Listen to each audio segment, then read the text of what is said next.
म्हणजे असलेल्या जागेमध्ये असलेल्या लोकांना चांगलं घर देणं, त्यांना बेसिक ॲम्युनिटी देणं, हे माननीय पंतप्रधानांनी सांगितलंय. आमची काळजी पंतप्रधानांनी घेतलेली आहे.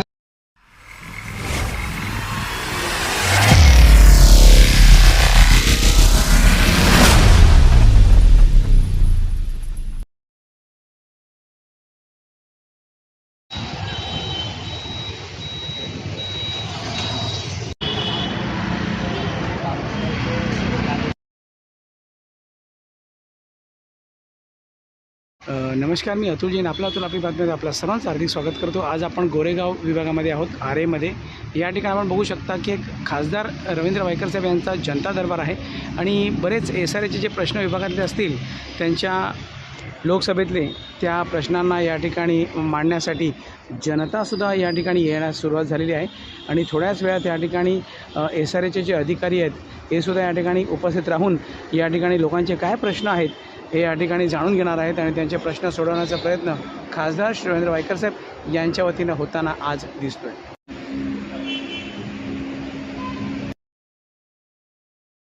सन्माननीय या लोकसभा क्षेत्राचे लोकप्रिय खासदार सन्माननीय श्री रवींद्रजी वायकर साहेब यांच्या पुढाकारानं आणि झोपडपट्टी पुनर्वसन प्राधिकरण यांच्या संयुक्त विद्यमानं हा जनता दरबार आपण आयोजित केलेला आहे. विविध विषयांवरती आज या ठिकाणी या जनता दरबारामध्ये तुमची गाऱ्हाण, तुमच्या समस्या माननीय मान्यवर व्यासपीठावरील SRAचे अधिकारी ऐकतील, उचित ते मार्गदर्शन तुम्हाला मिळेल आणि निश्चितच या जनता दरबारातून SRA योजनेविषयी एक नवीन दिशा निश्चितच मिळेल अशी प्रार्थना करूया. मी सर्वप्रथम तुमच्या सर्वांच्या वतीनं आज शासनाचेच अधिकारी आपल्या दारी आलेले आहेत, यासाठी सर्वप्रथम त्याचं मी स्वागत करतोय आणि हा योग SRA प्राधिकरणाने जुळून आणला त्यासाठी माननीय वायकर साहेबांचं या ठिकाणी आपण आभार व्यक्त करूया. तर या जनता दरबारचे आयोजक सन्माननीय खासदार रवींद्रजी वायकर साहेब यांचं स्वागत करतील. बरोबर SRAचे अधिकारी, शासनाचे अधिकारी या ठिकाणी आणि सर्वच SRA अधिकाऱ्यांचं आपण या ठिकाणी स्वागत. त्यानंतर स्वागत या ठिकाणी करत आहोत. त्याचप्रमाणे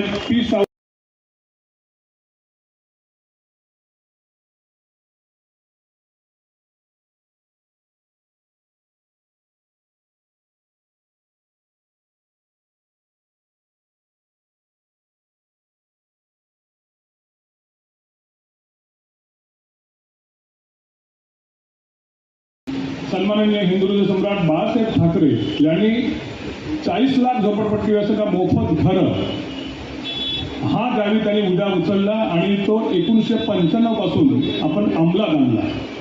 खरोखरच या सर्व या योजनेचे प्रणेते जर कोण असतील तर सन्माननीय हिंदुत्व सम्राट बाळासाहेब ठाकरे आहेत आणि मला अतिशय आनंद होतोय की ही योजना जाहीर झाल्यानंतर पहिलं 180 चौरस फुटाचं घर आपण त्यावेळी देऊ केलं होतं आणि ती प्रथमच योजना माननीय वायकर साहेबांनी त्यांच्या प्रभागामध्ये अर्थात कोकण नगर येथे आपण ते SRA योजना यशस्वीपणे राबवली आणि मुंबईतील खऱ्या अर्थाने झोपडपट्टीच्या पुनर्वसनाची दिशा दिली गेली ती माननीय वायकर साहेबांच्याच माध्यमातून, त्यांच्याच अनुभवातून आणि त्यांच्याच नेतृत्वाखाली आपण ते जोगेश्वरीमध्ये यशस्वीपणे राबवली.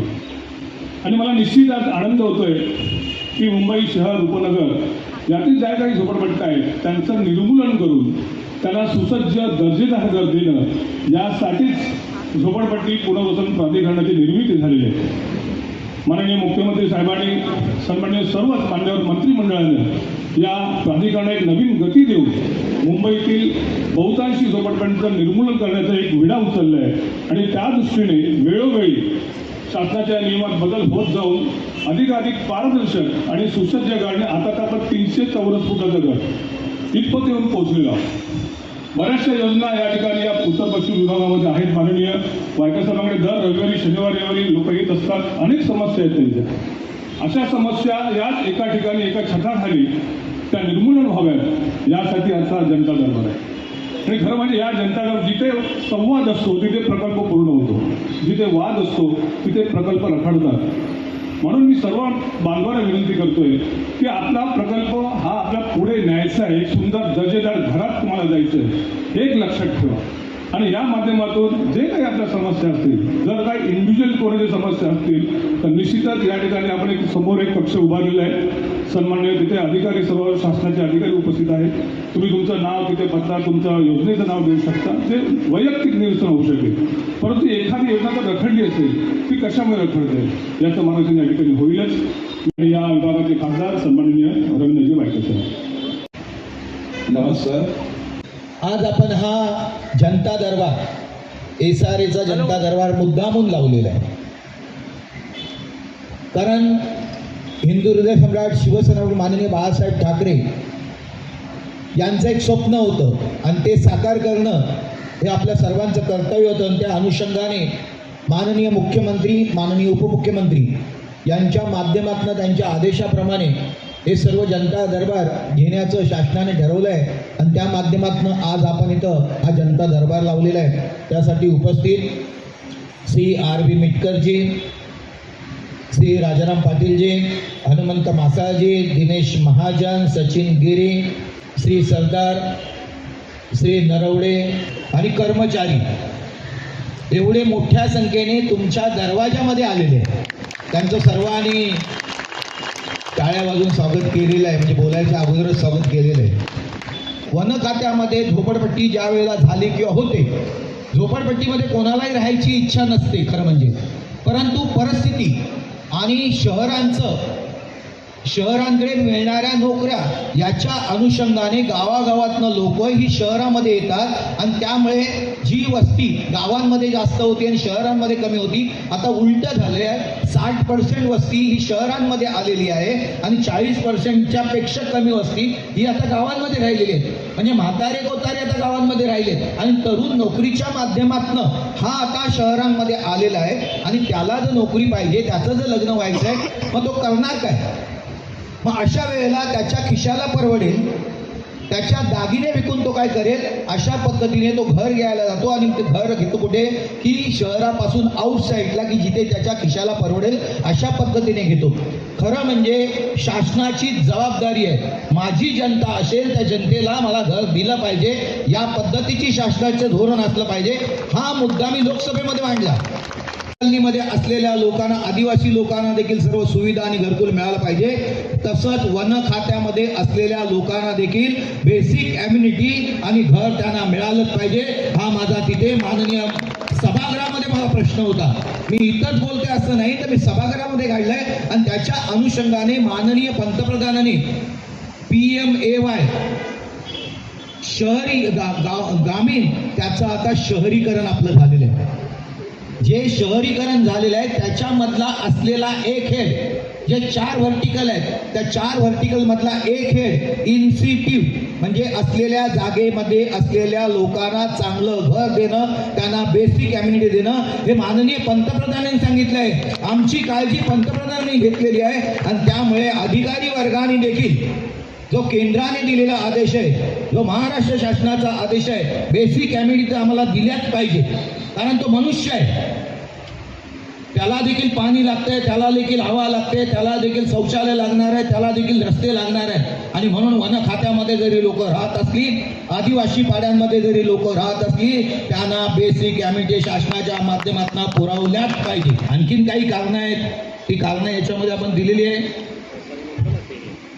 झोपडपट्टीकरांची बायोमेट्रिक विषयी समस्या, प्रलंबित भाडे, झोपडपट्टीदारांची पात्रता, सदनिकांचं वाटपाचं निकाली प्रकरण काढणं, झोपडपट्टी पुनर्वसन योजनेची सदस्याची माहिती घेणं, तक्रारीचं निवारण करणं आणि 1971 मधील कलम 33 खालील सर्व कारवाई, याच्यामध्ये सर्वच कारवाई आली.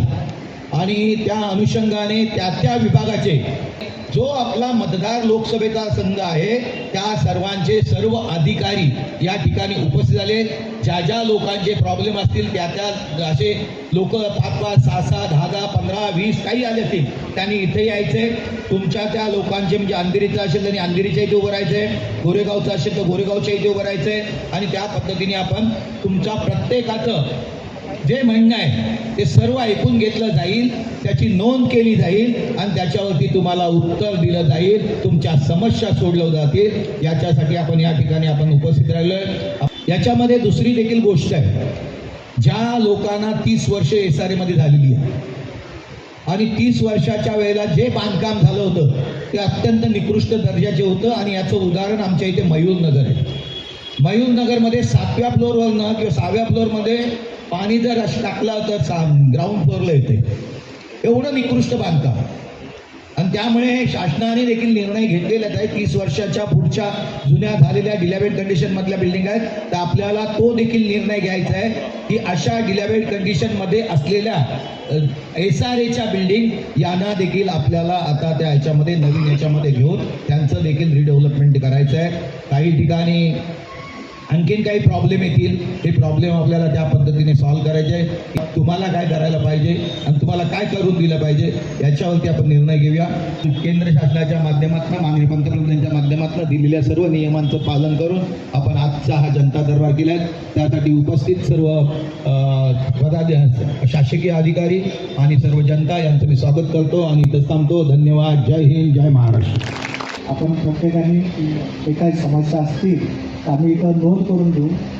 जमलं तर इथं आम्ही तो त्याचा प्रश्नाचं निराकरण करायचा प्रयत्न करू. आणि तसं काय राहिलं असेल, काय तपत्री चेकअप करून काय सांगायचं असेल तर आम्ही त्यांना वेळ देऊ. ऑफिसमध्ये आल्यानंतर त्याचे आम्ही प्रश्न कसं सुटेल याच्यावरती मार्ग काढू. इंडस्ट्री विभाग माऊली साईट डेव्हलपर्स आमचा विकासक आहे. माऊली साईट डेव्हलपरच्या अनुषंगाने SRAचा प्रोजेक्ट आमच्या जागेवरती त्यांनी केलेला. तर त्याच्यामध्ये आम्ही कंपोजिट जी बिल्डिंग असते त्या कंपोजिट बिल्डिंगमध्ये आम्ही सेलच्या मार्फत आम्ही येथे सदनिका विकत घेतलेले आहे. त्याचं जे नियोजन असतं ते नियोजन त्यांनी अजूनही केलेलं नाही आहे. त्यांना कसा मार्ग काढायचा ते तुम्हाला गाईड करते. जर पार्ट OC झालेली असेल आणि फुल OC आतापर्यंत मिळालेली नसेल तर त्या दृष्टीने काही गोष्टींचा कंप्लायन्स करणं आवश्यक असतं. की तुमच्या 2-3 दिवसात मंगळवारी साईड विजिटला जातो. सर मंगळवारी तुमचा नंबर द्या. नाही, मला माहिती आहे, मी गेलो होतो. ॲक्च्युली त्या ठिकाणी या लोकांना आपल्या राज्याचा नियम न लावता तो विकासक या लोकांना खुल्या खाली करतो. जर 50 वर्षापासून राहत असलेली लोक, या राज्याचा नियम आहे, जो लोक 95, 2000 आणि 2011पर्यंत राहत असेल त्यांना घरकुल दिल्याशिवाय त्याला खाली करता येत नाही. आणि तो ज्या वेळेला कोर्टात जातो त्यावेळेला शासनाच्या माध्यमातून देखील वकील जाणं गरजेचं आहे. आणि आपलं शासनाचा GR काय सांगणं आपल्या लोकांना आहे. माझी विनंती असेल की पुढच्या वेळेला तुम्ही ज्या वेळेला कोर्टामध्ये त्यांची केस असेल त्यावेळेला बिल्डर खाली कसे करू शकतात, का त्यांना कायदा माहीत नाही की कोर्टाला माहीत नाही, तर कोर्टाला देखील तुमच्या माध्यमातून शासनाचा GR जाणं त्यावेळेला इंटरव्ह्यू करणं आपल्याला एक वकील ठेवायला लागेल. नाही ना, ती लोकच झगडत आहे. ज्या वेळेला मी गेलो 50 वर्षापासून राहतात स्लम घोषित म्हणून 3C मध्ये आपण आता कल्या तुमच्या सीओला पावर दिले आहेत ना. का पावर दिले आहे ते त्याच्यासाठी की अशा लोकांना ज्यांना माहीत नाही त्या लोकांचं त्या ठिकाणी स्लम डिक्लेअर करून त्या ठिकाणी डेव्हलपमेंट करणं हे कायद्याची गरज आहे.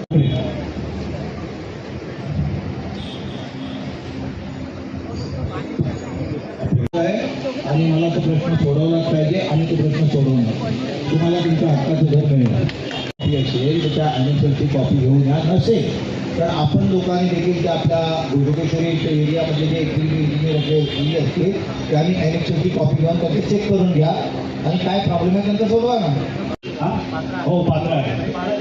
भाडं देत नाही म्हणजे त्यांनी 2 वर्षाचं भाडं आपल्याला सांगण्यात आलं. त्यानंतर 1 वर्ष आता 1 वर्षाचा 25 नंतर. Subaran Sharma, general cooperative society, Anandnagar, Jogeshwari पश्चिम. हाई कोर्ट के ऑर्डर के बाद 1 साल बाद इलेक्शन हुआ. इलेक्शन होने के बाद कमेटी चुन के आ गई. पुरानी कमेटी ने आज तक उसको ताबा नहीं दिया. अभी एक और जो प्रश्न आपने किए मेरे को लेटर भी दिया है. 15 दिन का उन्होंने टाइम दिया है ना. 15 दिन के बाद अपने मेरे इधर ही या उनके उधर अपने वो सर्च करके जो भी लाएंगे उसके ऊपर मीटिंग हो जाएगी. विघ्नहर्ता सोसायटी आमचे कंप्लेंट आले. 45 वर्षापासून आम्ही तिथे राहत आहोत पण आम्हाला न्याय मिळत नाही. कोण भाडं पण देत नाही आणि आता बिल्डरला पण देऊन टाकले ते लोकांनी. आणि इमला जर दुसऱ्याने बांधला असेल तर इमलाला नवीन वेगळा न्याय आहे आणि प्रॉपर्टीच्या मालकाचा वेगळा न्याय आहे. तर तुमच्या जी 7/12 होती तुमचं नाव आहे का? इमला आहे. तसं नाही. 7/12 होती तुमचं नाव आहे. हम दिवसी पंचरत्न सहकारी गृह निर्माण संस्था से है। हमारे सोसाइटी में तुम्हारा 145 रूम है, सोफे है, ठीक है। अभी वहाँ पे बोगस डॉक्यूमेंट लगा के काम कर रहा है वो 3C आणि 3E मध्ये जे आम्ही बदल केलेले आहेत ती कोणाची प्रॉपर्टी असो, ती केंद्र शासनाची असो, राज्य शासनाची असो, कलेक्टरची असो, कोणाची असो, त्या ठिकाणी त्या लोकांना घरकुल दिलं पाहिजे हे राज्य शासनाचं धोरण आहे. आणि त्या पद्धतीने आरे कॉलनीतल्या लोकांना देखील, तो मोराचा पाडा असेल, फिरसिटीतील लोक असेल की आरे कॉलनीचे, त्या लोकांचा देखील सर्वे करून त्या लोकांचं डेव्हलपमेंट करायला पाहिजे. याबद्दल शासन हे आम्ही ते सुरू करतो होता. Yes, thank you. 15 असे करतात तर ते कुठेतरी थांबवा, घराला घर देऊ आम्ही. धन्यवाद साहेब, मी आभारी आहोत बसले.